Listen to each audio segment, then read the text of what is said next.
뉴스앤이슈 2부 시작하겠습니다. 오늘의 정치 현안.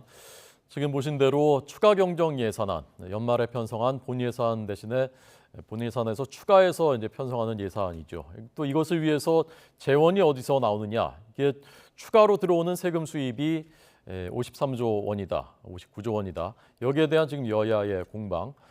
그리고 이제 지방선거 문제, 또 민주당의 성비 문제, 김성회 비서관 문제. 이 내용들을 하나씩 자세하게 분석하고 해설하겠습니다. 최창렬 용인대 교수, 김근식 경남대 교수 초대했습니다. 두 분 어서 오십시오. 안녕하세요. 안녕하십니까.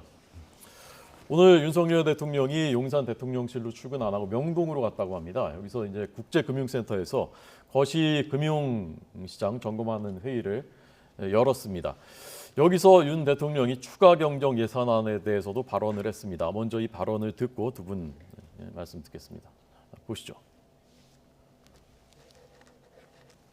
현재 우리 경제 상황을 면밀하게 점검하고 또 대응책을 모색하고자 이 나라 최고 경제 전문가들을 이 자리에 모시게 됐습니다. 최근 대내외 경제 여건이 급변하고 있습니다. 코로나 팬데믹의 여파, 또 글로벌 공급망의 차질, 물가 상승과 각국의 통화정책 대응으로 인해 금융 외환 시장의 변동성이 커지고 있고 또 무역 수지 적자 전환과 실물 경기의 둔화도 우려되는 상황입니다. 어제 소상공인에 대한 온전한 손실 보상과 민생 안정을 위한 추경안을 편성했습니다만 국민들께서 실제로 피부로 느끼는 경제는 매우 어렵습니다. 정부는 이럴 때일수록 경제 상황을 정확하게 인식하고 그걸 바탕으로 해서 위기를 선제적으로 대비해 나가야 할 것입니다. 문제를 정확히 진단하기 위해서는 우리가 늘 현장에서 답을 찾는 마음가짐이 필요하다고 생각합니다. 경제는 바로 우리 국민의 삶 그리고 현장에 있는 것입니다.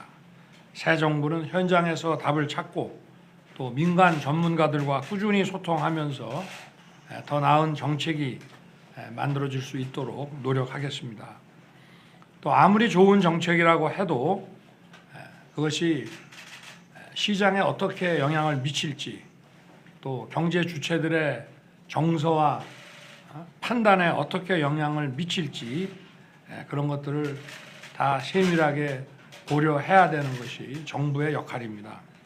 대한민국 경제가 위기에 강할 수 있게 그리고 건강하게 성장할 수 있도록 여러 우리 전문가분들의 많은 도움을 부탁드리겠습니다. 고맙습니다. 네, 추가 경정 예산안 이제 국회에 제출되고 또 윤 대통령이 직접 국회에 가서 이제 이 문제에 대한 시정연설을 다음 주에 할 것으로 알려졌습니다. 이 추경 자체에 대해서는 민주당도 지금 영상에서 보신 대로 47조 원 오히려 더하자고 하니까 하는 것 자체에 대해서는 뭐 큰 이견이 없는 것 같은데 문제는 이제 재원이 세금 수입이 53조 원이 더 들어온다고 하니까 원래 계산보다 그게 말이 되냐? 그 일부러 이렇게 한 것 아니냐라는 게 이제 야당 쪽의 주장인 것 같습니다. 자, 두 분 어떻게 생각하시는지 먼저 최 교수님부터 하실까요? 그러니까 지난 문재인 정권 때도 항상 이제 재원 문제가 여야가 바뀌었으니까 그때 뭐 지금 여당 야당이었으니까 재원 문제로 항상 이제 갈등이 많았어요. 다시 말하면 국채를 발행할 수밖에 없는데 재원을 조달하기 위해서 국채를 발행하면 재정 건전성이 떨어진다라는 게 이제 국민의힘의 주장이었고 민주당은 현재 우리나라의 재정 건전성이 아직은 양호하다. OECD 국가들에 비해서 아직은 국가 채무 비율이 그렇게 높지 않다. 이렇게 얘기를 했었어요. 그 대신 이제 야당에서는 지금 여당이 됐습니다만 국가 채무가 비율이 그렇게 높지 않아도 채무 비율의 증가 속도가 너무 빠르다. 대단히 위험하다라는 게 추경호 의원의 얘기였어요. 지금 추경호 경제부총리의 얘기였습니다. 그래서 추경호 의원이 했던 얘기가 추경호는 추경을 싫어한다. 이런 얘기를 하기도 했었어요. 어쨌든 간에. 뭐 상황은 바뀌었습니다만 그래서 어쨌든 재원 문제가 이제 관건인데 이제 그런 재정 건전성 의식해서인지 이번에 국민의힘에서는 국채를 발행하지 않고 53조 원의 초과 세수가 예상이 되니 그걸로 메꾸겠다라는 거예요. 그렇다면 전혀 재정 건전성에 국가 채무에 문제가 없다라고 하는데 민주당에서는 어떻게 이렇게 아느냐? 이제 5월밖에 안 됐는데 이 뭔가 좀 세수 축에도 뭔가 이상이 있는 거 아니냐라고 또 이제 갈등을 하고 있는 건데 네. 말씀처럼 민주당도 이 추경 자체는 반대할 명분이 없고 반대할 생각도 없는 것 같아요. 더 오히려 늘리자고 하니까 아무튼 이제 재원을 가지고 또 여야 간에 이 지금 국회에 이제 제출되면 그 문제 가지고 상당히 좀 논란이 있을 것 같긴 합니다. 네, 김 교수님. 예, 저도 이제 그 지금 소상공인 자영업자와 관련된 이런 신속하고 긴급한 지원에 대해서는 여야가 지금 이견이 전혀 없는 것으로 보이고요. 그렇기 때문에 임시국무회의를 소집해서 통과시키기 위해서 사실은 문재인 대통령이 임명한 장관까지 국무회의 참석을 시켜서 통과를 시키지 않았습니까? 네, 네. 그렇기 때문에 민주당도 이제 국회로 넘겨지면 세심하게 꼼꼼하게 아마 이제 야당의 역할을 하면서 이 추경안 마련이 재원도 잘 조달이 될 것이고 그다음에 이게 제대로 쓰일지를 아마 검토하고 심의하는 것이 그게 또 국회의 임무이기 때문에 잘 할 것으로 보이는데요. 다만 이게 액수를 어떻게 조달할 것이냐 그리고 재원을 어떻게 마련할 것이냐의 문제에 있어서는 지금 여나 야나 이게 국채를 발행해 가지고 지금 아까 대통령도 이야기했습니다만 전 세계 경제가 지금 인플레이션 우려가 굉장히 크고 코로나 이 시국 지나면서 사실 돈이 많이 풀리면서 상당히 지금 경제의 불안정성이 좀 유동성이 커지는 상황이기 때문에 네네. 국채를 발행하면서까지 하기는 굉장히 부담스럽거든요. 그래서 지금 윤석열 정부에서 내놓은 것은 금년도에도 또 61조 정도, 아니 저 53조 정도의 초과 세수가 예상이 되기 때문에 그것으로 추경을 좀 충당하겠다는 것이었는데 민주당 입장은 지난해에도 초과 세수를 61조를 기재부가 계산을 못했다가 네네. 연말에 이게 큰 혼란이 있지 않았느냐. 근데 금년에 또 그러면 추가 예산이 뭐 53조라고 섣불리 예단하는 건 그럼 이게 맞을 수 있느냐, 네네. 자신 있느냐가 또 따질 수 있거든요. 네. 저는 그게 야당의 역할이라고 생각합니다. 그래서 이제는 국무회의 통과해서 국회로 넘겼으니까 이 추경안에 대한 예산안 심의를 하면서 여야가 꼼꼼하게 들여다보고 정말 이게 문제가 없는 것인지 그리고 우리 한국 경제에 미치는 영향은 없는 것인지 꼼꼼하게 따져봐야 될 거라고 생각합니다.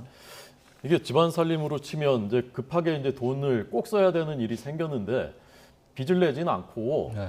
우리 집에 이제 들어올 수입이 올해 우리가 계산했던 것보다 한 5천만 원 벌 줄 알았는데 500만 원 좀 더 들어올 것 같아 이제 이런 그런 거지 거죠. 않습니까? 그런데 뭐 국가든 그 집안이든 살림이 예상한 대로 어느 정도 돼야 되는데 이제 10%나 더 들어온다고 하니까 그 전에 일부러 좀 축소했던 거 아니냐 이제 그런 의심을 하는 것 같습니다, 야당이. 그런 얘기 나올 수가 있죠. 이게 너무 많이 이제 세수 추계가 잡히니까 초과 세수가 잡히니까 오히려 이런 것들을 예상하고 그 이제 재정 건전성을에 대한 비판 이런 것들이 이제 워낙 비판을 많이 했으니까 국민의힘이 그런 부분을 의식한 거 아니라는 얘기가 나올 수 있어요. 그래서 이 부분은 기획재정부가 정말 면밀하게 이 추계를 조사해야 될 거예요. 특히 이제 다 세금 아닙니까? 어제 추경호 장관 방송에 나와서 얘기하는 걸 보니까 거의 확실하다. 53조 원의 그 세수 초과 들어올 세수가 수도 있다. 뭐 그런 얘기도 하더라고요. 하는데 글쎄 그건 알 수가 없죠. 5월달 지금 5월밖에 안 됐는데 그리고 법인세가 많이 거칠 것 같다. 이제 그 얘기를 하더라고요. 어제 보니까. 근데 그래서 그게 만약에 안 되면 결국은 또 채무 국채를 발행하든지 또 빚을 내야 되는 거란 말이에요. 그러니까 이게 너무 근데 이거를 빚 한 푼도 안 낸다. 국채 발행 전혀 안 하고 그 너무 단정할 필요 없을 것 같아요. 좀 약간 어느 정도 탄력적으로 좀 나가두고 그래야지 나중에라도 할 말 있지 않겠어요? 지금 이제 5월달이고 연말까지 아직 멀었는데 연말까지 너무 그렇게 국채 발행 전혀 안 하고 전혀 재정 건전성이 문제 없다 하면은 나중 가서 그거 어떻게 할 겁니까? 네. 조금 이제 여유를 좀 둬야 될 것 같아요. 예. 김 교수님은 민주당에서 이제 그 작년에 이런 추경 편성하려고 하면은 돈 너무 많이 쓰니까 안 된다라고 이제 기재부가 네. 되게 억누르는 입장이었는데 이번에 이제 갑자기 정부가 바뀌니까 얼굴을 바꾸는 것 아니냐라고 이제 그 주장 또는 의심을 하는 것 같거든요. 거기에 대해서 어떻게 생각하십니까? 그런 의심을 할 만한 그런 그 부분이 있어 보여요. 왜냐하면 지난해에 그 문재인 정부 내내 5년 동안 했던 게 이른바 이제 기본 시리즈뿐만 아니라 또 물론 코로나 시국도 있었습니다만 돈을 많이 푸는 거였고 네. 국민들에게 많이 나눠주는 것이었기 때문에 계속 해마다 추경을 계속 편성을 해서 돈을 보내지 않았습니까? 그때마다 당시 홍남기 부총리하고 사실 이재명 후보하고도 뭐 날선 공방전을 벌이기도 했습니다만 기재부 입장에서는 이게 국간을 지켜야 된다. 이게 좀 세수를 이렇게 들어오는 것에 비해서 지금 세출이 너무 많다라고 상당히 좀 소극적인 입장을 가졌던 게 사실입니다. 네. 그래서 민주당 국회의원들이 사실은 뭐 홍남기 경제부총리를 불러다가 막 질타하기도 하고 그러지 않았습니까? 그랬는데 결국 알고 보니까 지난해 연말에 보니까 기재부가 보수적으로 계산했던 세수보다 61조가 더 거친 거예요. 네. 그래서 당신들은 그러면 61조 다 거칠 줄 알고 그랬느냐 모르고 그랬느냐 이제 민주당 섭섭한 마음이 있을 수 있죠. 그런데 웬걸 지금 금년에 2022년에 보니까 이 연초부터 이 금년에는 53조가 더 거칩니다라고 이야기를 하니까 지난해에는 61조가 사실 더 거쳤는데 엄살 부리면서 돈을 못 풀겠다고 국간을 지켜야 된다고 소극적으로 나오더니 윤석열 정부가 등장하니까 아예 연초부터 53조 더 거칩니다라고 이걸 처음부터 이야기하는 건 이게 믿을 수 있느냐라는 민주당의 의심이거든요. 네. 저는 있을 수 있다고 봅니다. 왜냐하면 이제 이 세출을 많이 늘려서 이 돈을 많이 푸는 게 도움이 되는지 안 되는지는 뭐 정치권의 차이가 있습니다만 기재부라는 곳은 이 정부의 고관을 지키는 곳이고 세입세출을 조정해서 재정 건전성을 지켜내는 부처이기 때문에 당연히 보수적으로 할 수밖에 없다고 봅니다. 네. 그러면서 보면 연초에 지금 윤석열 정부가 처음으로 추경을 만든 이 53조의 초과 세수에 대한 확신이 어느 정도 있는지 저는 이것은 국회로 넘어간 추경안에 대해서 민주당이 꼼꼼히 따져봐야 될 문제라고 생각합니다. 네. 자, 이제 어려움을 겪고 있는 그 국민들이 워낙 많으니까 지원할 곳 빨리 지원을 하고 또 합심해서 할 것은 해야 되겠죠. 그러나 이제 5천만 원도 큰 돈이지 않습니까? 사실 이제 국민들의 세금인데, 근데 50조 원이니까 또 따질 것은 따지고 개선할 것이 있으면 개선하고 그것도 여야가 협력해서 잘 해줬으면 좋겠습니다. 자, 오늘 그 전국의 현안 중에 하나는 민주당의 이제 성비위에 네. 대한 그래서 박완주 의원이 어제 제명됐고 또 추가 이제 의혹 제기들이 이제 나오고 있단 말입니다. 민주당은 지금 그 비상인 것 같습니다. 이 상황에 대해서는 어떻게 진단하시고 어떻게 예상하시는지요? 이게 일단 지방선거가 이제 눈앞인데 성비위 이런 문제는 굉장히 민감하잖아요. 그리고 워낙 우리 사회에 이런 문제는 뭐 용납이 안 되는 부분이에요. 다른 문제도 물론 도덕에 어긋나는 문제는 다 마찬가지긴 하겠습니다만 언젠가부터 하여튼 우리 사회의 성 문제, 성폭력, 성추행, 뭐 이런 것들의 성비리에 대해서는 아주 국민들의 이 도덕적인 잣대가 높아졌어요. 네. 근데 박완주는 의원은 지금 삼선에다가 정책의장까지 했던 분이거든요. 근데 지금 박완주 의원의 이 지금 성비 문제가 지난해 있었다라는 거 아니에요? 네. 그게 이제 지금 이제 또 얘기가 돼가지고 또 뭐 제명을 하긴 했는데 민주당에서 이게 지금 일파만파 자꾸 이제 이슈가 커가고 있습니다. 그리고 이제 다른 의원 얘기도 나오고 일단 민주당 소속 의원들이란 말이죠. 그러다 보니까 이게 이제 민주당으로서는 이게 지방선거 앞두고 큰 악재가 되는 거 아니냐. 그러니까 다른 이슈가 또 여기 완전히 묻혀볼 수가 있는 거거든요. 그래서 이 민주당이 이 문제에 대해서는 전 단순히 제명 가지고 될 문제는 아닌 것 같아요. 아마 여론이 더 악화될 겁니다. 아마. 게다가 또 하나가 이제 이런 문제를 가지고 그때 문제가 불거졌을 때 적절하게 국민 눈높이에서 처리하지 않고 적당히 넘어가려 하는 게 대충 다 있어요. 어느 당에 다 그렇지 않겠습니까? 근데 이 부분은 그렇게 넘어갈 문제가 아닌 것 같죠. 그래서 저는 그래서 이거 당에서만 제명으로 그칠 게 아니고 박완주 의원 같은 경우는 일부에서 그런 얘기가 나오는데 더 특단의 대책. 일단은 국회 윤리특위에 제소를 한다든지 최소한의 그런 모습을 보여주면서 국민들에게 사과하고 이제 용서를 구해야지. 어제 윤호중 비대위원장, 공동비대위원장 얘기는 용서를 구할 엄두도 나지 않는다 이렇게 얘기를 하던데 그렇게 얘기를 하려면 정말로 당 제명만으로는 좀 어렵지 않겠느냐.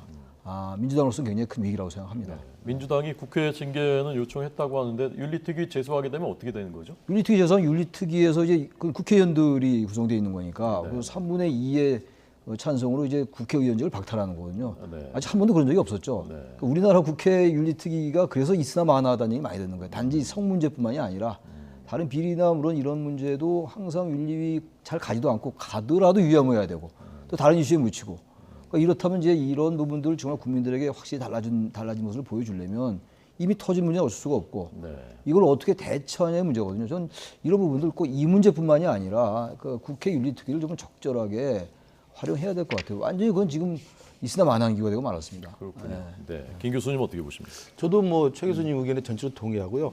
어제 이 박완주 의원에 대한 제명을 발표하면서 국회에도 윤리특위에 제소하겠다고 이야기를 했기 때문에 거기 회부를 하면 윤리특위가 그동안에 보면 뭐 당내 또는 여야 간의 갈등 관련해서 뭐 여당 측에서 회부하고 또 야당 측 회부하면서 사실은 적당하게 계류돼 가지고 그냥 진행이 안 되거든요. 근데 이번에는 여야 공이 더 이상의 국회 여의도 정치권에서 성비위는 있을 수 없다라는 강력한 발본색원의 의지가 있다고 한다면 아마 일벌백계의 의미로라도 이 박완주 의원 건에 대해서는 신속하게 윤리특위에 통과를 시켜서 본회의에 상정을 해서 투표를 해야 됩니다. 본회의에 상정 투표를 해서 아까 말씀하신 것처럼 국회의원 3분의 2에 찬성해서 제명이 되면 사실은 국회의원직을 박탈하게 돼 있습니다. 근데 그런 경우는 한 번도 없었습니다. 그래서 그런 좀 본때를 한번 보여줄 필요도 있지 않나 하는 생각이 들고요.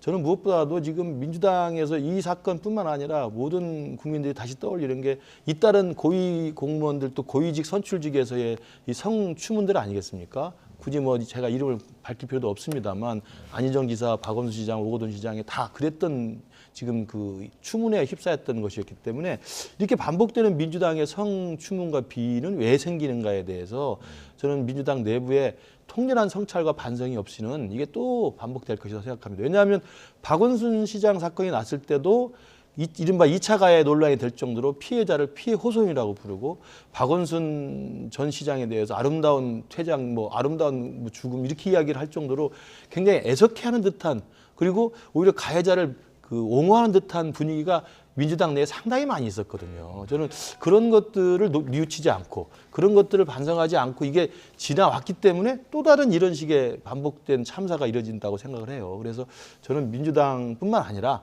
여야 정치권 내에서 이 부분에 대해서는 정말 왜 이런 문제가 계속해서 발생하는지를 스스로 돌이켜보고 스스로 이 부분에 대한 강렬한 그리고 강력한 성찰과 반성 또는 재발 방지책이 있어야 한다고 생각합니다. 네.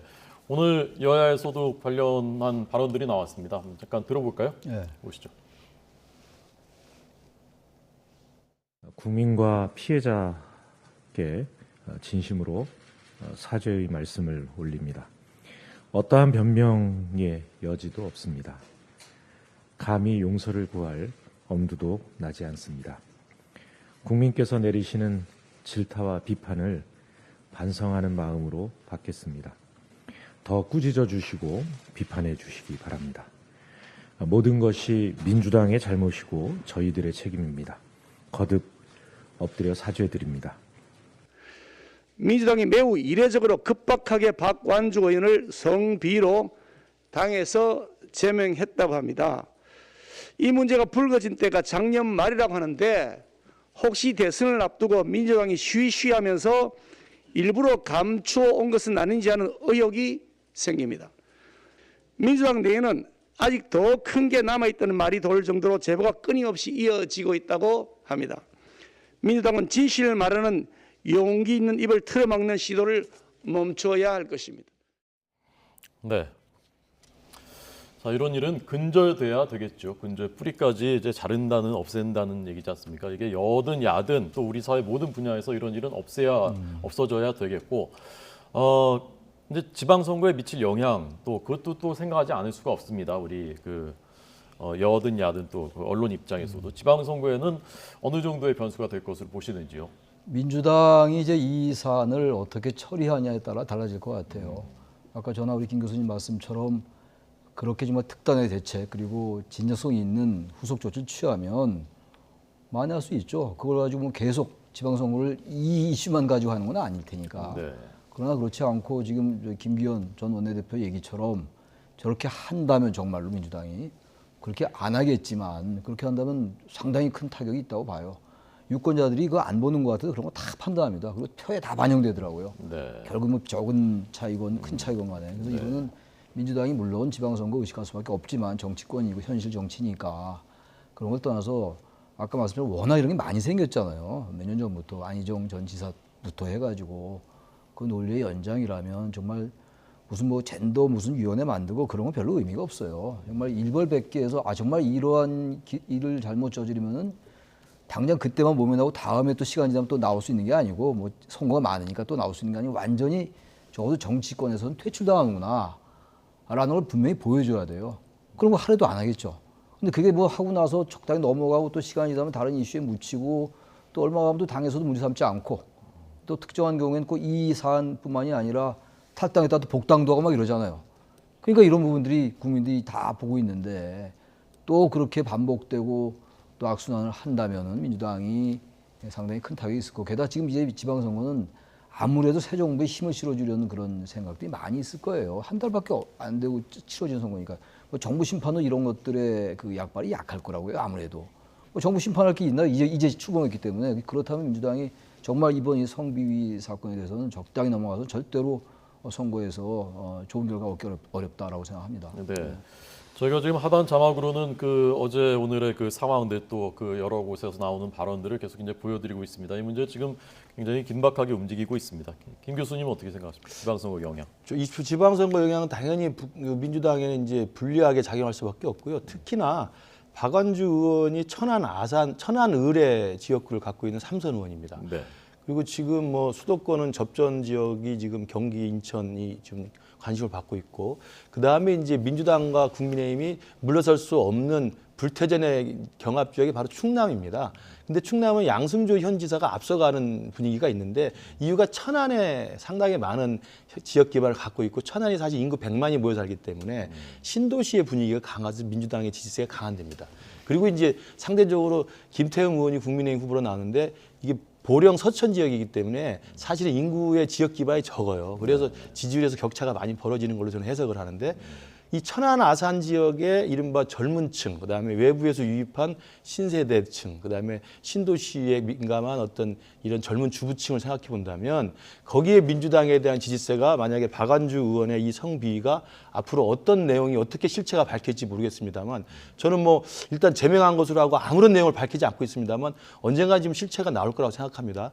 그리고 아까 제기한 것처럼 지난 연말에 있었던 걸 지금 있어야 하는 그 과정에 혹여라도 은폐나 묵인이나 회유의 의도가 있었고 그게 사실이었다고 한다면 이건 묵과할 수 없는 범죄 행위거든요. 이제 그런 내용이 밝혀진다면 저는 천안 아산을 지역적 거점으로 한 민주당의 충남도지사의 승리 우세 요인이 굉장히 큰 타격을 받을 수 있다. 저는 그러면서 저는 굉장히 부정적인 악재로 될 거라고 생각하고요. 덧붙여서 민주당에서 왜 이런 일이 벌어지고, 그리고 그 박원순 시장 사건에서 2차 가해의 의도도 있었습니다만, 특히 최근에 최강욱 의원도 이른바 그 이상한 발언을 끝까지 그게 아니었다고 발뺌을 하고, 그리고 더군다나 지금 그 민주당 보좌진 협의회, 민보협이라고 하는 데서 보좌진 협의회에 쏟아지고 있는 최강욱 의원의 추가 의혹도 지금 엄청나다는 거 아니겠습니까? 네. 뭐 그것에 대해서 지금 최강욱 의원은 이게 나를 음해하고 나를 타겟으로 하는 이게 조직적인 공작이다라고 이야기를 하고 있습니다. 그리고 아까 지금 댓글에 나온 것처럼, 밑에 자막에 나오는 것처럼 박지원 비대위원장이 이 박완주 의원을 비난하니까 오히려 지지자들이 오히려 박지원 비대위원장을 비난하는 이런 모양새가 있어요. 이게 저는 민주당에서 이런 성비가 근절되지 않는 소수의 잘못된 그 강성 지지층들의 잘못된 저는 그 목소리라고 생각을 합니다. 바로 이것이 진영의 이익을 위해서는, 조직을 지키기 위해서는 개인의 사소한 일탈 정도는 좀 무시해도 좋다라고 하는 저는 그 진보 진영이 오래된 저는 잘못된 조직 문화라고 생각하기 때문에, 이런 조직 우선에, 조직 보이론에 입각한 그런 열성 지지층들, 그리고 민주당 내부의 강경 지지층들의 잘못된 행태는 이 기회에 좀 바로잡아야 된다고 생각합니다. 네. 자, 윤석열 대통령의 인사, 이제 오늘도 또 추가 인사가 있었는데, 그 몇몇 인선 결과에 대해서 이제 물음표들이 붙고 있고, 그 중에 이제 지금 어제 오늘 가장 돌출된 것은 김성회 비서관 문제인 것 같습니다. 대통령실 종교 다문화 비서관의 발언들, 그리고 또 해명들에 대해서 이제 잇따라 문제 제기들이 나오고 있는데요. 어떻게 보십니까? 저는 그 다문화 종교 비서관 김성회 비서관, 네네. 저는 그분 말을 도저히 이해할 수가 없어요. 조선시대는 뭐 반이 노비였기 때문에 성노리의 대상이었다. 역사를 몰라도 너무 모르는 겁니다. 그리고 또 하나 문제가, 얘기가 하도 많아서 다 기억을 못 하겠는데, 네네. 어떻게 그런 사람이 새 정부에, 공정과 상식 정의를 외치는 새 정부에 다문화 비서관이 되느냐. 여론이 안 좋잖아요, 굉장히. 네네. 여론이 안 좋으면 빨리 정리하면 돼요. 근데 보니까 청와대 안 좋죠. 입에 또 청와대가 배워가지고. 네네네. 뭐라고 하지, 근데 집무실, 이제 대통령실. 대통령실이죠. 예. 대통령실, 윤석열 대통령실의 입장은 좀 지켜보겠다는데, 아니 뭐 지켜볼 게 뭐가 있습니까? 그 정도 발언했으면요, 물론 발언 한두 개 정도를 가지고 그 사람 전체를 평가할 수는 없습니다. 누구나 다 옛날에 잘못된 말을 할 수 있는 것이고 사과할 수 있고 그래요. 또 시간이라는 게 있으니까, 워낙 오래전에 하도 뭐 10년 전, 20년 전 발언 가지고 또 정치권에서 그걸 가지고 또 논란 벌이는 거 저는 기본적으로 동의하지 않는데, 네네. 다문화 종교 비서관이라면 적어도 어떤 이 사회에 대한, 문화에 대한 이해나 그야말로 윤석열 대통령이 취임사자 밝힌 지성주의가 좀 있어야 되는데, 네. 제 개인적인 생각입니다만 이분에게는 그러한 지성이라든지 사회를 보는 관점 이런 것들 찾아보기가 좀 어려워요. 그리고 다시 말하면 일반 국민들이나 시민들의 보편적이고 평균적인 시민의 눈높이와 상당히 부합하지 않는다라는 거예요. 게다가 시민사회 수석실 산하의 비서관이거든요. 네네. 그에 대해서 시민사회수석실도 만든 거는 청와대를 슬리면 한다고 하면서도 만든 거는 국민들과 직접 대화하겠다는 거잖아요. 근데 이런 인식을 가진 분은 어떻게 국민과 대화합니까? 네. 저 같은 경우는 도저히 이해하기 어려워요. 이건 빨리 저는 대통령 집무실에서 결정해야 된다고 생각해요. 네. 최 교수님 화가 많이 나신 것 같습니다. 화가 났다고 제 있는 그대로 생각. 저를 노려보면서 말씀하셔서 저희가 대통령실 관계자도 아닌데 뭐 제가 앵커를 바라고 얘기할 수밖에 저한테 없어요. 레이저를 자꾸 쏘셔서 네. 임 교수님 어떻게 생각하세요? 저도 이 종교 다문화 비서관을 신설한 직제입니다. 그러니까 대통령실을 슬림화한다는 전체 취지에도 불구하고 시민사회 수석실을 대폭 증강한 이유가 말씀하신 것처럼 이제 여소야대 전국에서 야당과 뭐 씨름도 해야 되지만 일반 국민을 상대로 또 시민 사회를 상대로 해서 정말 여기 융합을 하고 포용을 해서 같이 가겠다라는 의미를 담아서 시민사회 수석실에 비서관을 5개나 만들었고 거기에 종교 다문화 비서관을 새로 만든 겁니다. 그러면 종교 다문화라는 게 아시겠지만 종교 영역이라는 게 서로 간에 믿는 종교가 다르면 서로 간에 굉장히 갈등이 심할 수 있고 그다음에 다문화도 이제 대한민국이 새로운 다문화의 어떤 국가로 가고 있는 지금 과정이 있기 때문에 그들에 대한 차별과 이 배제를 다 없애고 다 끌어안고 같이 가는 그런 내용의 시민사회와의 소통을 위한 자리가 바로 종교 다문화 비서관입니다. 네. 그런 분인데 그분이 쏟아놓은 말을 보면 가장 극우적인 발언들, 가장 편향된 역사관, 그리고 자신의 주장이 옳다는 자기만의 동굴에 갇혀서 남의 이야기는 귀담아 듣지 않는 사실은 관용의 정신이 가장 좀 없어 보이는 듯한 강력한 자기 주장을 하고 있는 거거든요. 네, 네. 그러면 일단 시민사회 수석실의 취지와 종교 다문화 비서관의 취지에 맞지 않는 행태예요. 예. 그렇기 때문에 저는 신속하게 빨리 정리를 하는 게 좋다고 생각하고요. 네.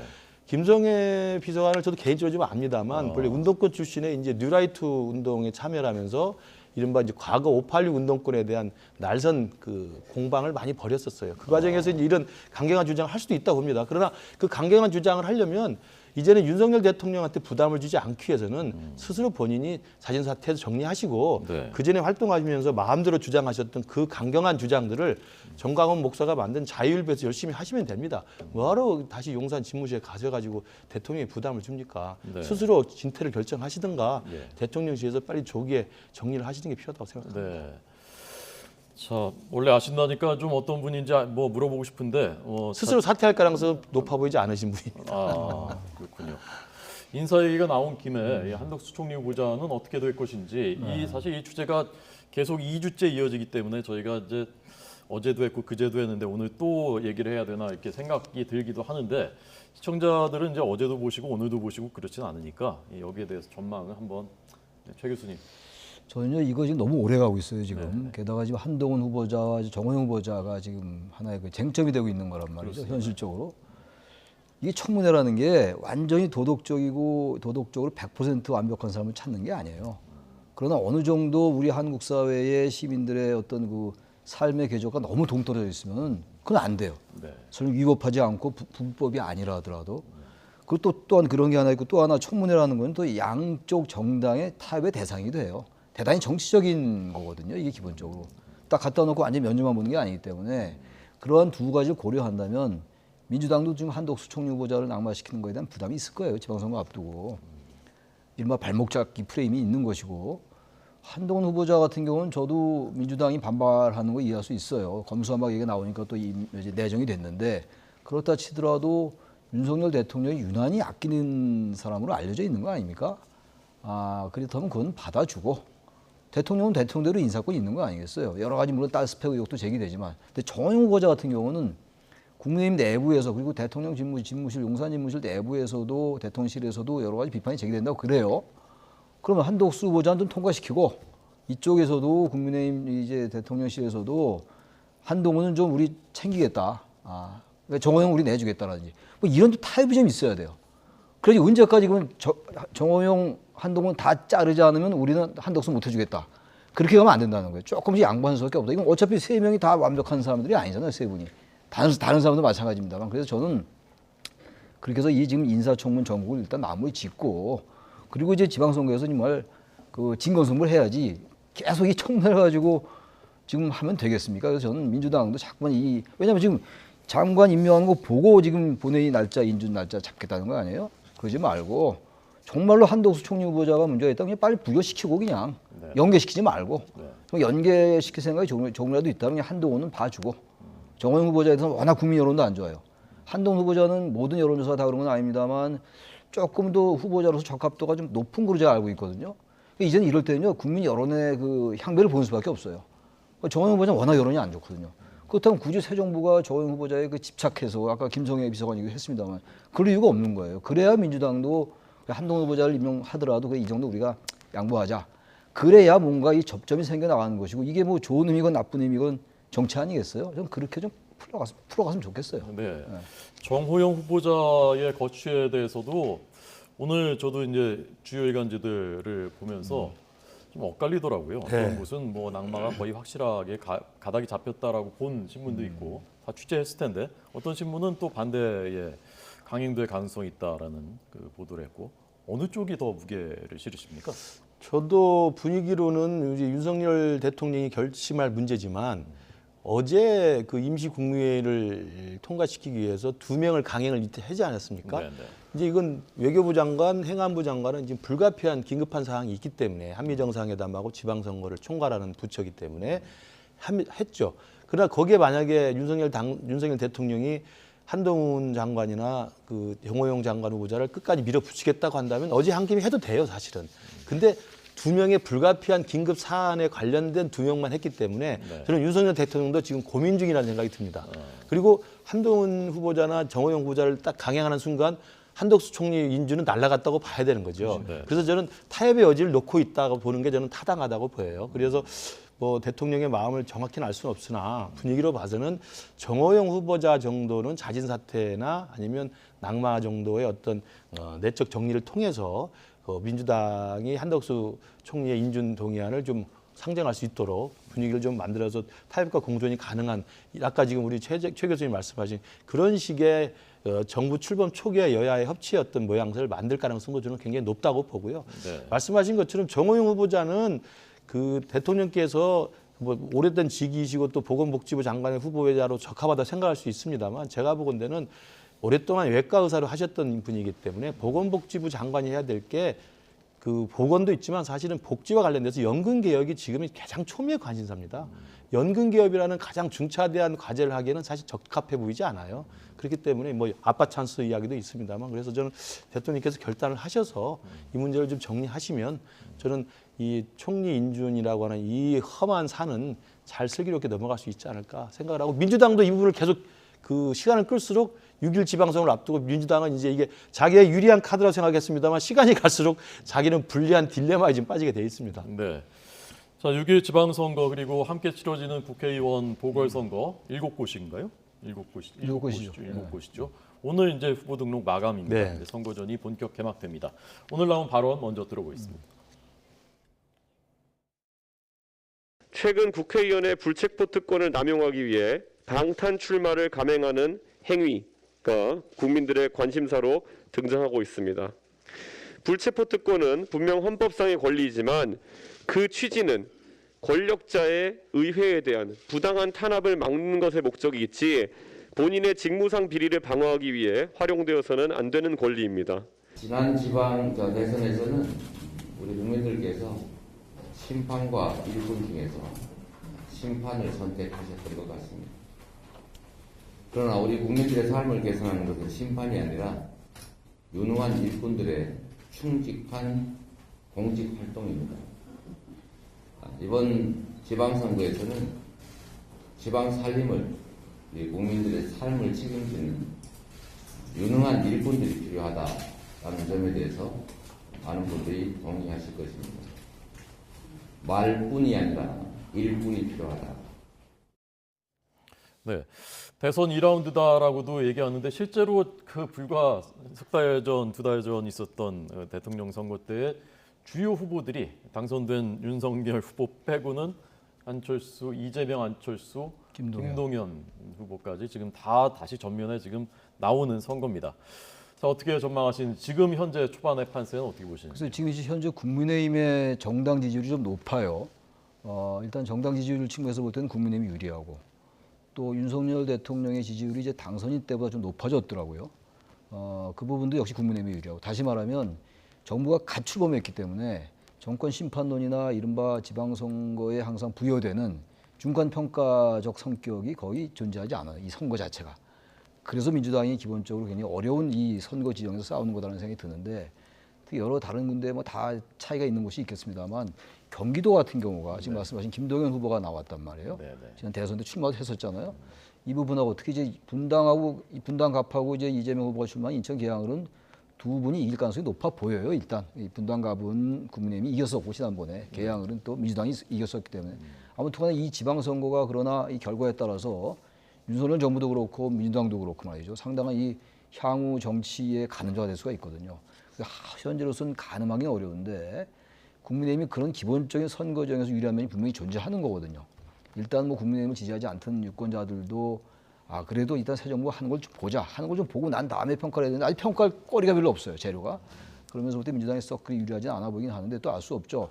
여러 가지 이슈가 계속 도출할 겁니다. 아마 지금 무슨 성비 같은 경우는 당연히 지금 민주당한테 불리한 것이고 또 만약에 김성애 종교 다문화 비서관을 계속 밀고 간다면 그건 국민의힘에 불리한 것이고 그러니까 지방선거가 상당히 지방에 관련된 것 지방자치 풀뿌리 민주주의를 하더라도 중앙정치 여러 가지 변수가 그대로 반영되는 거거든요. 특히 수도권 선거에는. 네. 그런 부분들을 양당이 어떻게 적절히 하느냐에 따라서 선거 결과가 바뀔 것이다. 네. 그렇게 생각합니다. 네. 지금 하단에 자막으로 내보내드리고 있는 그 내용 중에는 윤형선 이분은 이제 이재명 후보의 대항마로 국민의힘이 내세운 그 지역에서 이제 출마를 여러 번 했었던 의사 출신이라는 분. 시청자 여러분들이 혹시 모르실까봐 이제 제가 말씀드린 건데 대부분 얘기하다 보면 저보다 더 많이들 아시더라고요 시청자들께서. 네. 혹시 높아시면 말씀드렸습니다. 김 교수님. 저도 지방선거가 지금 대선 직후에 치러지는 전국 선거이기 때문에 새 정부에 힘을 실어주자는 의견이 좀 압도적일 거라고 봅니다. 저는 그래서 이재명 지사가 총괄 선대위원장으로서 아까 한 이야기를 제가 오히려 그 적용을 해서 좀 비판을 좀 해보자면 심판을 선택했다 지난 대선에서는 저 말을 어떻게 저렇게 쑥스럽지 않게 말을 하시는지 모르겠어요. 문재인 정권을 심판한 것이고 대장동 비리를 심판한 것이고 그래서 집권 여당의 이재명 후보를 심판한 겁니다. 그래서 졌지 않습니까? 그럼 심판받은 자는 대부분 몇 년 동안 숙고하고 자숙하는 겁니다. 3개월도 안 돼서 일꾼이 필요하다고 또 나오면서 나오는 그 변명이라는 게 저는 정말 앞뒤가 맞지 않는 말이라고 생각을 하고요. 그러면서 가장 또 편한 꽃길로 가서 일꾼을 하겠다라고 이야기를 하고 있으니 그리고 그 본인의 그런 꽃길 행을 스스로는 정면 돌파를 하고 비겁하지 않은 아주 위험한 정면 돌파를 하고 스스로를 자화자찬하고 있어서 저는 정말 이해가 되지 않고요. 일꾼론을 이야기하는 것은 대부분 여당의 논리입니다. 그렇지 않습니까? 심판은 야당의 논리고요. 그래서 도대체 지금 이재명 총괄선대위원장이 무슨 논리로 지금 하시는지 잘 모르겠어요.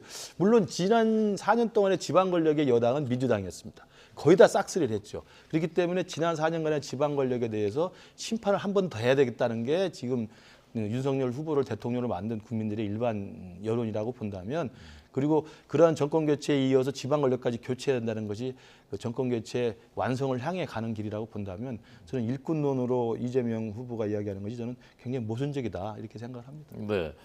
이재명 그 후보 입장에서는 그러니까 내가 계양을 후보로만 나오는 게 아니라 총괄 선대위원장이기 때문에 선거 전체 책임을 내가 지고 간다 그런 뜻으로 한 얘기. 그렇다고 봐야 되겠죠. 단순한 이제 인천 계양을에 출마한 후보를 넘어서 이재명 후보가 지난 대선 때 불과 24만 표 차로 졌으니까 이재명 후보를 지지하는 유권자도 상당하죠 지금도. 아마 그래서 이 선거 전체를 판에 이끌 사람이 이재명 후보밖에 없다고 본 것 같아요. 민주당으로서는 저는 그런 판단할 수 있다고 봐요. 워낙 팬덤 유권자도 많이 있기 때문에 그런 측면에서 얘기를 한 것 같긴 한데 아무튼 역시 유권자의 몫인데 단 하나 계양을은 워낙 민주당이 그 선거 지형이 좋은 곳이에요. 민주당에게. 그러면서 볼 때 위험한 정면 돌파란 말은 제가 봐도 조금 그거는 정치인의 발언이긴 합니다만 숨이 상관하지 않는다 그런 생각이 들긴 하네요. 네. 자, 오늘의 전국 분석해 주신 김근식 교수님, 최창렬 교수님 두 분 잘 들었습니다. 감사합니다. 감사합니다.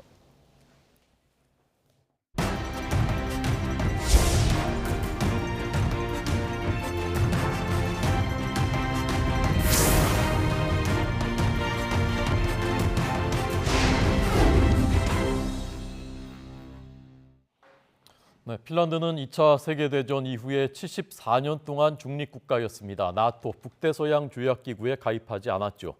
그런데 나토에 가입하기로 했습니다.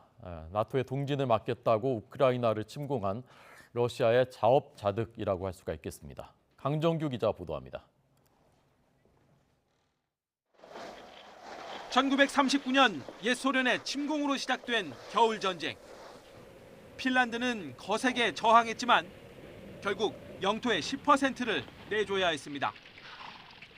지난 2월 러시아의 우크라이나 침공 이후 핀란드에서 나토 가입 여론이 대세를 이룬 이유입니다. 결국 핀란드 대통령과 총리는 공동 성명을 내고 74년 동안 지켜온 중립을 포기하기로 했습니다. If that would be the case that we join, well, my response would be that you caused this. Look at the mirror. 핀란드가 나토에 합류하면 러시아와 나토의 전선은 1,300km 더 길어집니다. 나폴레옹 전쟁 이후 200년 동안 중립을 지켜온 스웨덴도 동반 가입을 타진 중입니다. 나토의 동진을 막겠다며 전쟁을 일으킨 러시아로선 제대로 역풍을 맞은 셈입니다.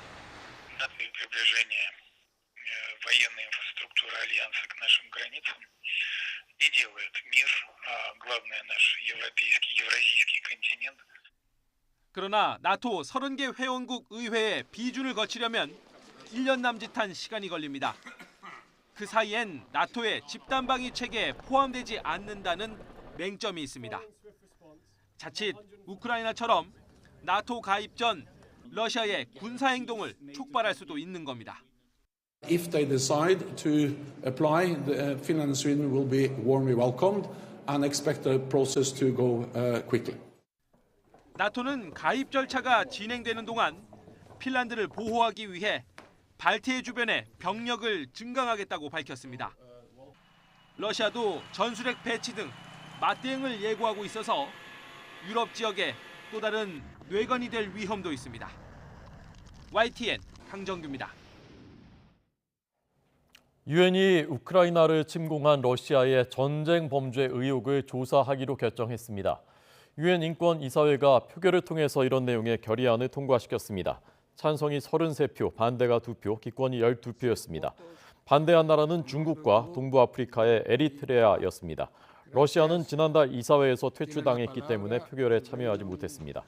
이에 앞서 우크라이나는 부차 등 러시아군이 점령했던 지역에서 자행된 전쟁 범죄를 조사해서 내년 초까지 결과를 발표하자는 내용의 결의안을 유엔 인권이사회에 제출한 바 있습니다. 일본 상장 기업들이 엔화 약세 영향으로 지난해 역대 최대 순이익을 기록한 것으로 추정된다고 일본 아사히 신문이 보도했습니다. 추산치를 보면 상장 대기업들이 지난해 4월부터 올해 3월까지 거둔 순이익이 전년보다 35% 넘게 늘어난 33조 5천억 엔, 약 우리 돈으로 336조 원으로 역대 최고를 기록할 것으로 예상됐습니다. 2017년 이후에 가장 큰 순이익 규모이기도 합니다. 윤석열 대통령이 초대 국세청장에 김창기 전 부산지방국세청장을 지명하는 등 차관급과 외청장 21명에 대한 인사를 단행했습니다.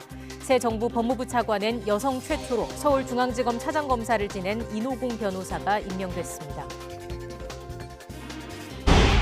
김성회 대통령실 종교 다문화 비서관이 다문화 아동 비하 논란이 일고 있는 자신의 과거 발언을 해명했지만 근거로 든 논문에는 관련 내용이 없는 것으로 확인됐습니다.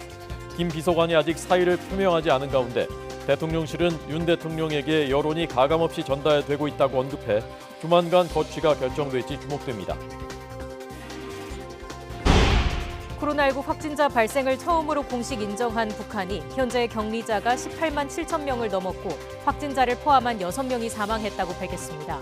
코로나 방역 비상체제 속에도 북한은 윤석열 정부 출범 이틀 만인 어제 단거리 탄도미사일 3발을 동해상으로 발사해 도발 의도에 관심이 쏠리고 있습니다. 국내 코로나19 신규 환자는 3만 2천여 명으로 안정적으로 감소세를 보이고 있습니다.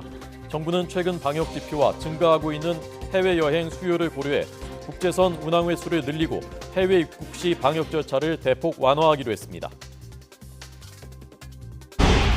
한국형 발사체 누리호의 2차 발사가 한 달 앞으로 다가온 나로 우주센터에선 막바지 준비가 한창입니다.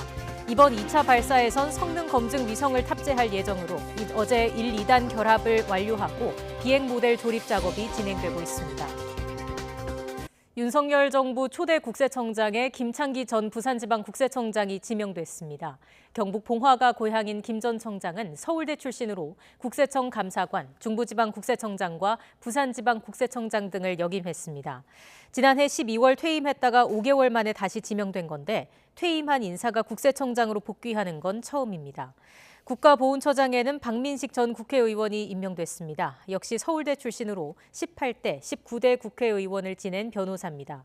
인사혁신처장은 인사혁신처 차장 등을 지낸 김승호 전 인사혁신처 소청심사위원장이 이름을 올렸고 법제처장으로는 서울대 법학과를 나와 전 인천지검 부천지청장을 지낸 이완규 변호사로 정해졌습니다. 관세청장에는 윤태식 기획재정부 세제실장이, 조달청장에는 이종욱 기재부 기획조정실장, 통계청장에는 한훈 기재부 차관보가 임명돼 기재부 인사들이 잇따라 이름을 올렸습니다. 네, 새 정부의 초대 법무부 차관이자 첫 여성 법무차관에는 이노공 변호사, 서울중앙지검 차장검사 출신입니다. 임명됐습니다. 무거운 책임감을 느낀다면서 국정부조에 최선을 다하겠다고 말했습니다. 새 정부 첫 법무부 차관으로 임명돼서 책임감을 느낀다며 신속하게 업무를 파악해서 국정과제 수행에 만전을 기하고 법질서 확립과 인권 옹호, 또 글로벌 스탠다드 법무행정을 위한 국정부조에 최선을 다하겠다고 말했습니다. 김성회 대통령실 종교다문화 비서관의 동성애자와 위안부 피해자 비하 글 등을 둘러싼 비난이 커지고 있는 가운데 대통령실은 아직 거취가 정해지지 않았다고 밝혔습니다. 대통령 대변인실은 오늘 공지를 통해 김성회 비서관이 사의를 표명한 적이 없다면서 이같이 전했습니다. 대통령실 관계자는 YTN과의 통화에서 윤석열 대통령이 김 비서관을 둘러싼 논란에 대해 정확히 상황을 알고 있다면서 여론이 가감없이 전달되고 있다고 말했습니다. 또 임명권자 입장에서는 당연히 첫 인사가 어그러지는 데 대한 부담이 있다면서 여론을 지켜보면서 어느 쪽으로든 결정이 나오지 않겠느냐고 덧붙였습니다. 다만 사퇴나 해임 쪽으로 가닥이 잡힌 건 아니고 고심하는 상황이라고 덧붙였습니다. 이에 따라 김 비서관의 거취가 금명간 결정될 것이라는 전망이 나옵니다. 북한에서 코로나19가 확산되고 있는 가운데 우리 정부가 북한 주민에 대한 지원과 또 남북 간의 방역, 보건, 의료 협력은 인도적인 차원에서 언제라도 추진될 수 있다는 입장을 거듭 확인했습니다. 차덕철 통일부 대변인 직무대리는 오늘 브리핑에서 이렇게 말하고 북한의 동향을 주의 깊게 지켜보고 있다고 말했습니다. 또 올해 남북협력기금 예산에 보건, 의료 협력 명목으로 954억 원이 편성돼 있다고 말했습니다. 국제사회나 남북 간의 지원이 이루어질 경우에는 관련된 인원들이 만나서 구체적인 내용을 협의한 뒤에 통일부가 예산을 결정하고 이에 맞춰서 집행이 이루어진다고 말했습니다. 코로나19 확진자 발생을 공식 인정한 북한에 백신이나 치료제 등 방역 지원이 가능할지에 대해 방역당국은 대북관계 진전에 따라 결정될 문제라고 밝혔습니다. 중앙재난안전대책본부는 북한 방역체계 지원은 방역당국 차원에서 먼저 논의할 부분이 아니라며 대북 대화 상황 등 관계 변화에 따라 결정될 문제라고 강조했습니다.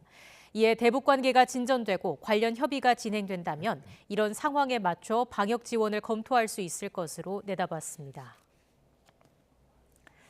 철거를 앞둔 인천의 한 고시텔에서 25일째 농성을 벌이던 거주자 2명이 숨진 채 발견됐습니다. 그동안 퇴거에 불응하면서 경찰과 대치해왔는데 LP가스가 사망 원인인 것으로 경찰은 보고 있습니다. 박기환 기자의 보도입니다. 철거를 앞둔 6층짜리 건물입니다. 건물에 출입 금지선이 쳐져 있고 경찰관들이 서 있습니다. 이 건물 4층과 6층에 입주했던 50대 남성과 60대 여성이 어제 저녁 숨진 채 발견됐습니다. 두 사람은 퇴거 명령에 반발하며 건물에 남아 있었습니다. 아까 제가 한 3시쯤 나왔을 때 뭐 과학사 그분들이 나오셨더라고요. 그래서 내가 계속 그냥 여기 쳐다보고 있었어요. 근데 나중에 이제 들으니까 뭐 돌아가셨다고 얘기했는데 오전까지도 강력 농성을 벌이던 두 사람의 생활 반응이 뚝 끊기자 이를 수상하게 여긴 경찰과 소방당국은 건물 내부로 진입해 가스 유출 사실을 확인했습니다. 폭발 위험에 대비해 폭발물 관리팀이 출동했고 수색 중 두 사람의 시신이 발견됐습니다. 두 사람은 수도와 전기가 끊긴 상태에서 건물에 계속 남아있다가 지난달 18일 재차 퇴거 명령을 받자 불을 지르겠다고 위협하며 경찰과 한 달 가까이 대치를 이어왔습니다. 실제로 방 안과 고시텔 복도에는 LP 가스통이 쌓여 있었고 가스 농도도 안전 기준치를 크게 웃돌았습니다. 경찰 관계자는 가스에 질식한 것으로 추정되지만 외부 공기 유입을 의도적으로 막은 흔적은 없었다고 설명했습니다. 경찰은 현장 감식과 함께 시신 부검을 통해 정확한 사망 원인을 조사할 예정입니다. YTN 박견입니다. 판결 선고 과정에서 피고인이 난동을 피운다는 이유로 재판장이 형량을 대폭 높인 건 위법하다는 대법원 판단이 나왔습니다. 대법은 무고와 사문서 위조 등의 혐의로 재판에 넘겨진 A씨에게 징역 2년을 선고한 원심을 깨고 사건을 의정부 지방법원으로 돌려보냈습니다. 재판부는 선고 절차가 종료되기 전이라도 변경 선고가 무제한으로 허용될 수는 없다며 재판장이 주문을 낭독한 뒤에는 주문과 이유를 잘못 낭독하는 등 실수나 판결 내용 잘못 등 특별한 사정이 있어야만 변경 선고가 가능하다고 설명했습니다. 최순영 전 신동아그룹 회장 가족이 서울시에 압류당한 재산에 대해 소유권을 주장하며 소송을 냈지만 받아들여지지 않았습니다. 서울중앙지방법원은 오늘 최 전 회장의 배우자와 두 자녀 등이 최 전 회장을 상대로 낸 소유권 확인 소송을 각하했습니다. 각하란 소송의 요건을 충족하지 못해 본안 판단 없이 내리는 판결입니다. 서울시는 판결 직후 입장문에서 판결이 확정되면 압류 물건을 감정한 뒤 매각을 추진해 체납액에 충당하겠다며 고액 체납자에 대한 강력한 체납 징수를 통해 공정한 조세 정의를 확립하겠다고 강조했습니다. 기업 회생 절차가 진행되고 있는 쌍용자동차의 인수 예정자로 KG그룹이 선정됐습니다. 서울회생법원은 오늘 오전 쌍용차의 인수 예정자로 KG그룹과 파빌리온 PE를 선정했습니다. 앞서 쌍용차 매각 주관사인 EY 한영회계법인은 어제 인수 예정자 선정 허가 신청서를 법원에 제출했습니다. 쌍용차 조건부 인수 예정자 선정을 위한 입찰에는 KG그룹과 쌍방울그룹, 파빌리온 PE, ELBNT가 참여했습니다. 경유값이 연일 휘발유값을 넘어 역대 최고가 행진을 이어가고 있습니다. 그런데 주유소별 가격은 판매 전략과 여건에 따라서 천차만별인 것으로 나타났습니다. 이승윤 기자가 현장을 다녀왔습니다. 서울 중구의 A 주유소. 휘발유값은 리터당 2,897원, 경유값은 2,993원으로 전국에서 가장 비쌉니다. 임대료 등을 이유로 적게 파는 대신 이윤을 많이 남기는 후리 소매 전략을 쓰고 있습니다. 자세가 안 돼서 임대료 내되고 임대료가 비싸서 그렇습니다. 반면 5km 떨어진 한 주유소는 휘발유 값은 1,929원, 경유는 1,919원으로 중구에서 가장 쌉니다. 여기는 이익을 적게 보면서 많이 파는 박리담의 전략을 쓰고 있습니다. 박리담이라고 보시면 됩니다. 박리담이에요? 왜 중구 여기 급사랑 땅인데 어떻게 이렇게 싸게 박리담이 가능해요? 저희 같은 경우는 이제 여기서 몇 개를 해요. 싸다는 소문에 차량이 몰리면서 가끔 교통체증까지 유발할 정도입니다. 아무래도 돈벌이는 안 되는 데다가 기름이 너무 올라가니까 너무 힘들어요. 한 땅 키우는데 저번에 비해 가지고는 한 3, 4만 원 더 비싼 것 같아. 후리 소매와 박리담회를 절충한 전략을 쓰는 주유소도 있습니다. 기름값에 세차비를 포함해 조금 비싸게 팔지만 그냥 세차만 하는 비용보다는 저렴하게 파는 겁니다. 또 세차를 원하지 않으면 일반 가격을 택할 수 있도록 했습니다. 저는 지금 서울 시내 주유소에 나와 있습니다. 지금 보시는 것처럼 경유 가격이 휘발유 가격보다 40원 정도 높습니다. 역대 전국 평균 경유 가격 최고치가 2008년 1947.75원인데 이를 훌쩍 뛰어넘어선 가격입니다. 문제는 사회적 거리두기 해제 이후 차량 이용이 늘며 기름 수요는 높아졌는데 러시아의 우크라이나 침공 장기화로 공급 상황이 좀처럼 나아지지 않는다는 겁니다. 유류세 인하를 확대한 정부가 추가로 대응할 뾰족한 방법도 없어서 기름값 부담은 당분간 계속될 것으로 보입니다. YTN 이승윤입니다. 한국형 발사체 누리호의 2차 발사가 이제 한 달 앞으로 다가왔습니다. 지난해 10월 1차 발사 때는 위성 모사체를 목표 궤도에 안착시키지 못해서 절반의 성공으로만 기록됐죠. 이번엔 첫 발사에서 발견된 문제점을 보완해서 실제 위성을 우주에 올려놓을 계획입니다. 1차 발사 이후 지금까지의 준비 과정을 최소라 기자가 정리했습니다.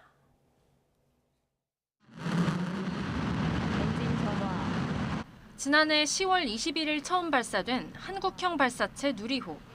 15분의 비행 끝에 목표 고도인 700km 도달에 성공했지만 탑재체를 목표 궤도에 안착시키는 데 실패했습니다. 3단 엔진이 계획된 연소 시간인 521초보다 46초 빨리 꺼져 탑재체가 충분한 속도를 내지 못했기 때문입니다. 연구팀은 2달의 조사 끝에 세부 원인을 확인했습니다. 3단 엔진의 산화제 탱크 속 고정 장치가 비행 중 풀리면서 탱크 내부를 돌아다녔고 그 충격으로 산화제가 누설된 겁니다. 누리호의 3단 산화제 탱크 내부에 장착되어 있는 헬륨 탱크의 고정장치 설계 시 비행 중 부력 증가에 대한 고려가 미흡하였습니다. 연구진은 산화제 탱크를 하중에 1.5배까지 견딜 수 있도록 설계를 변경했습니다. 또 헬륨 탱크 고정 장치가 풀리지 않도록 강화했고 탱크 덮개도 무게를 9kg 정도 늘려 더 두껍게 제작했습니다. 지난 발사 때 1.5톤의 위성 모사체만 탑재된 것과 달리 1.3톤의 위성 모사체와 0.2톤의 실제 위성이 탑재됩니다. 발사체 성능을 검증하기 위해 제작된 위성과 개발된 신기술을 우주에서 시험하기 위한 위성, 대학생들이 만든 큐브 위성 등 5기입니다. 현재 누리호는 위성 탑재와 1단, 2단, 3단 간의 최종 결함만 남겨두고 있어 조립을 95% 마친 상태입니다. 700km 내외에 5% 이내에 도착을 고도에 오르고 초속 7.5km 속도에서 위성을 놔줄 수 있느냐 없느냐 그 2가지가 성공의 기준이 되겠습니다. 많은 국민들께서 이번에 기대를 많이 하고 계시기 때문에 굉장히 큰 부담감을 느끼고 있고요. 그래서 성공시키기 위해서 최선의 노력을 다하고 있습니다. 누리호 2번째 발사 예정일은 다음 달 15일. 기상 상황을 고려해 발사 예비 기간은 6월 16일부터 6월 23일로 정해졌습니다. YTN 사이언스 최소라입니다.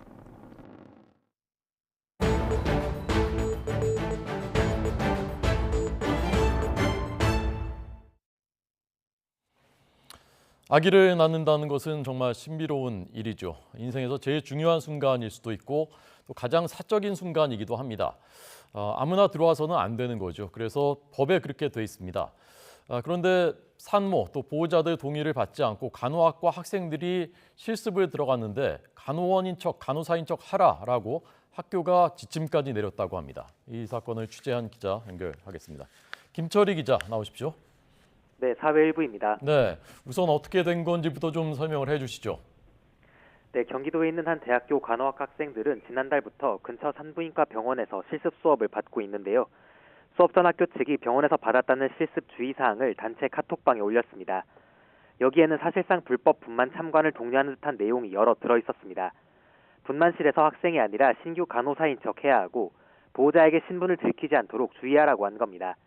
실습이 시작된 뒤 학생들은 실제로 이 지침에 따라 행동했다고 말합니다. 네, 학생들의 잘못은 아니겠죠. 그 지침이라는 것이 어떤 것이었답니까? 네, 저희가 단톡방에 올라왔다는 실제 문서를 입수해 들여다봤는데요.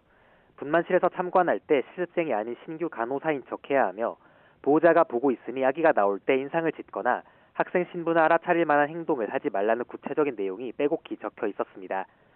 마지막에는 학생이면 분만을 지켜볼 수 없어 신분을 속이는 거라는 말까지 들어있었는데요. 학생들이 초인종을 누르며 실습생입니다라고 하면 안 되니 실내화로 갈아 신고 그대로 들어오라는 내용도 담겼습니다. 네, 그 참여했던 학생하고도 직접 그 연락을 해봤습니까? 네, 저희가 이 수업을 듣고 있는 한 학생과 연락이 닿았는데요. 실습생들은 현장에서 문서에 나온 지침을 그대로 따라야 했다고 말했습니다. 학생들은 분만실 안으로 들어가기 전 실습생 명찰을 떼야 했고 학생인 것이 들통날 수 있다며 필기구도 들고 갈 수 없었습니다. 실습생은 이렇게 신분을 속이라는 지시가 비윤리적으로 느껴졌다고도 했는데요. 내밀한 분만 현장을 보여주려면 당연히 동의를 받아야 하는 건데 몰래 하려는 것이 문제이고 간호사로 신분을 위장하는 건 산모와 보호자를 기만하는 것 같다는 말도 했습니다. 네, 당연히 병원하고 학교 쪽도 취재를 하셨죠? 네, 우선 학교는 병원에서 받은 문건을 그대로 전달한 것일 뿐이라는 입장이었습니다. 하지만 병원 관계자는 최근 분만실에 학생이 들어간 일이 없었고 주의사항도 병원이 나눠준 게 아니라고 주장하고 있는데요. 그러면서도 학생들이 실습 때 의료 과정을 직접 보는 것이 중요하지 않느냐는 말도 덧붙였습니다. 네, 자, 이게 법적으로는 어떻게 되어 있습니까? 좀 취재를 해봤습니까? 네, 전문가들은 동의 없는 분만 참관 지시는 의료법 위반이라고 지적합니다. 의료 과정 중에 취득한 개인 정보를 유출한 것으로 볼 수 있다는 겁니다. 전문가 이야기 직접 들어보시겠습니다.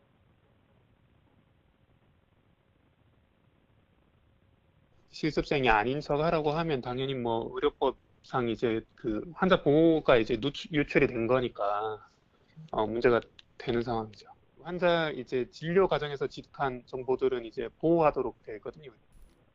법원 역시 허락 없는 분만 실입회에 대해 병원의 손해배상 책임이 있다고 판단한 적이 있습니다. 당시 재판부는 출산 과정에서 산모는 정신적, 육체적으로 쉽게 통제할 수 없는 상태에 놓이게 되는데 분만 과정에 제3자가 입회하는 경우 산모의 수치심을 자극해 정신적 치매가 발생할 수 있다고 설명했습니다. 따라서 이번 경우에도 산모 측이 법적인 절차를 밟는다면 병원이 책임을 피하기는 쉽지 않아 보입니다. 지금까지 사회 일부에서 전해드렸습니다.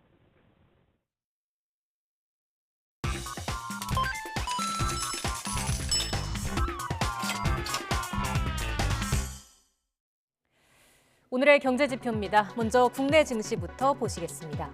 코스피는 1% 넘게 오르고 있습니다. 8거래일 연속 약세를 기록하며 크게 내려앉은 탓에 저가 매수세가 유입되는 것으로 풀이됩니다. 코스닥도 기관의 매수에 2% 넘게 반등하고 있습니다. 현재 850선에서 거래되고 있습니다. 미국 증시 함께 보시죠. 4월 생산자 물가지수 발표 이후 위험 회피 심리가 이어지면서 하락했습니다.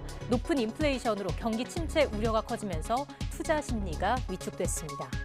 이어서 이 시각 환율 상황입니다. 원달러 환율 1283원까지 내려왔습니다. 미국의 높은 인플레이션 지표가 달러화 강세를 부추기는 가운데 외환 당국의 개입 경계감이 커지는 모습입니다. 위안 원 직거래 환율은 1위안당 188원 선 기록하고 있습니다. 마지막으로 국제유가입니다. 혼조세를 보였습니다.